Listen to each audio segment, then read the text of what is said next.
Welcome back to the third devlog of Bolts and Blasters, the third-person action shooter where you play as newly appointed Sheriff Bolt.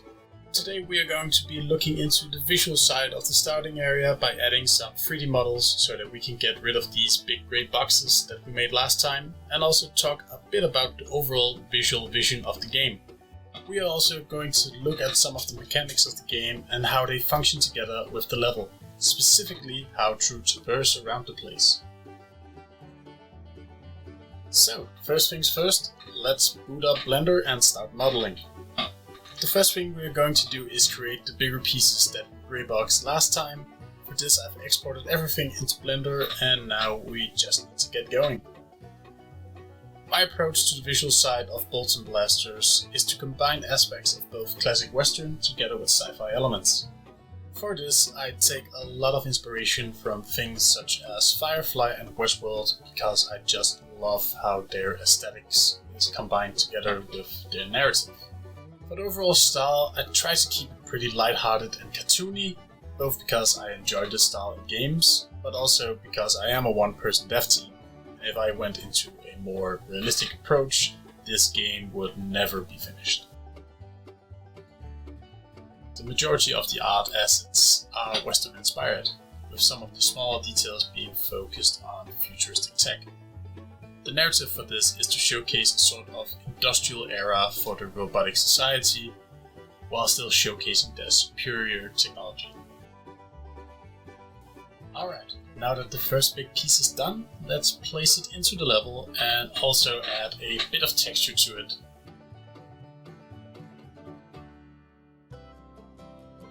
For the textures, I usually try to imitate hand-painted textures by using different generators in Substance, such as Blur Slope, and then afterwards I go around and adjust the details by hand.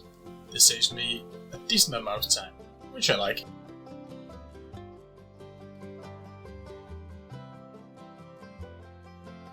Like this.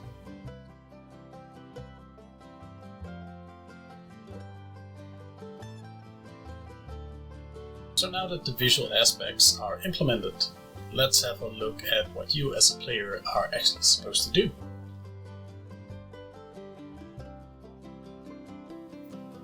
You start off by opening this gate by using the magnetic gun to place an item onto the button. From here you have to traverse vertically up by using elevators, where some of them work while others need a bit of help. Then when you get to the top, the next challenge awaits. The main focus of this area is to familiarize the player with one of the core mechanics, the magnet gun, without them needing to rely on a massive text dump on how to play the game. From this section forward, the player then gets introduced to more and more ways of using their abilities. Speaking of abilities, let's talk a bit about the game's mechanics. So Bolts and Blasters is built up around a traditional third-person shooter combined with a platforming style of game. And that is where the magnet gun comes into play. The vision of this mechanic is to use it in both as a way for the player to be able to solve small puzzles while discovering the level, but also to use it as a smart way of traversal. At the moment, the mechanic only functions to pull and push objects to the player, and for the player to lift the objects and place them down.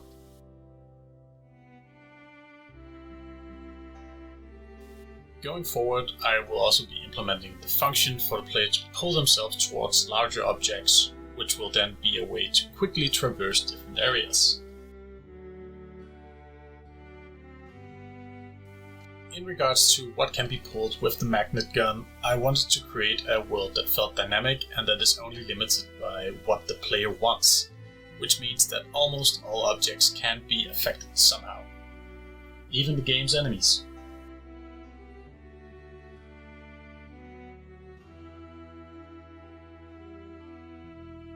But such a function does, of course, become a bit unstable from time to time, and creates a lot of bugs. Some more fun than others, like this improvised flying crate, which is kind of frustrating, but also often gives me new ideas for the game mechanics. So I guess it's kind of a win?